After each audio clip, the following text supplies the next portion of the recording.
сайн бацхан уу? Бүтээлч ажил 3. Сургалтын орчин хэрэгжүүлэх. Шинжлэсэн сургалтын хөтөлбөрийг 4 арга зүйг туршин хэрэгжүүлэх. Багшлахгүй. Суралцсан үйл дээр тулгуурлан хүүхдийн суурь болон ерөнхий чадамжийг олгох зорилгоор дараах бүтээлч ажлуудыг хийснээр хүүхдийн хөгжлийн түвшин 5% агсан байна.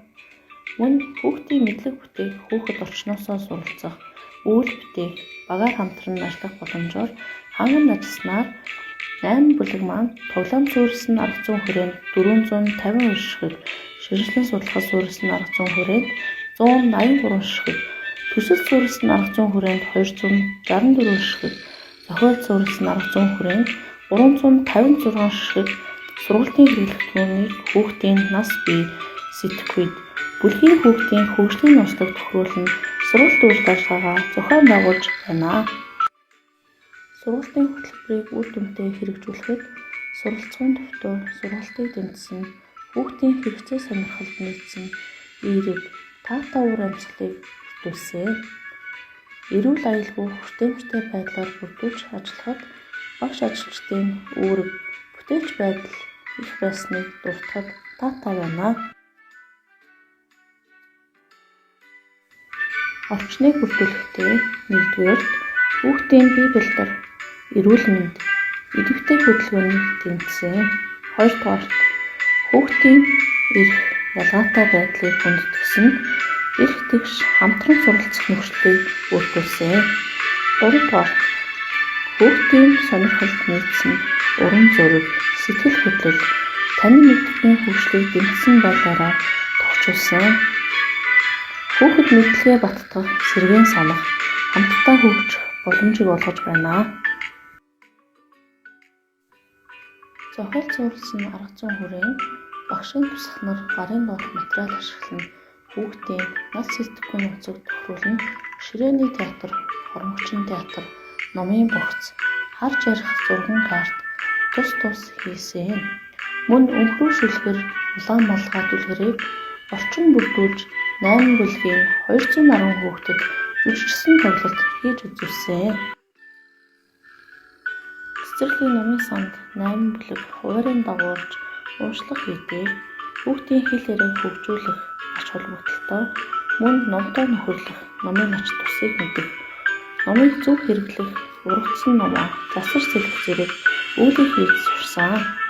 Мөн багш ажилчид улирал бүр номын төвөө баяжуулан ажилтдаг.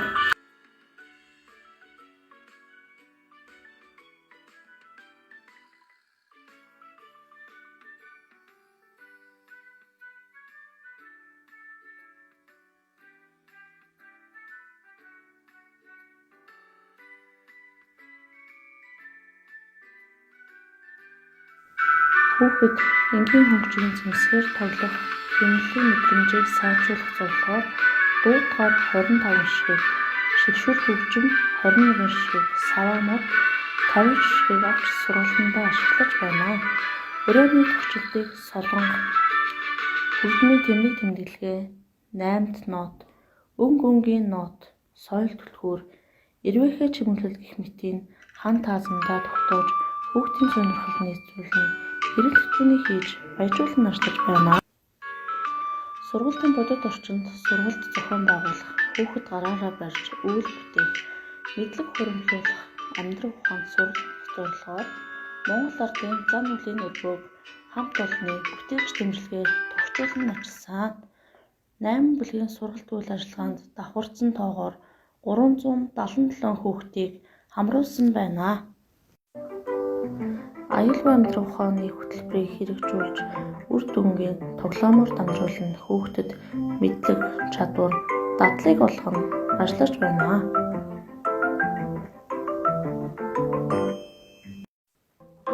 Аргун хийц буюу Монгол ахуйн сэдвийн хүрээнд захим технологи ашиглан хүүхдэд мэдлэг олгох сургалтыг 6 бүлэгт 18 удаа зохион байгуулж явуулсан. Маш сонирхолтой мэдээллийг хурдан тусгаж байгаа нь хүүхдүүдийн анхаарал төвлөрөлтөөс ажиглагдаж байсан.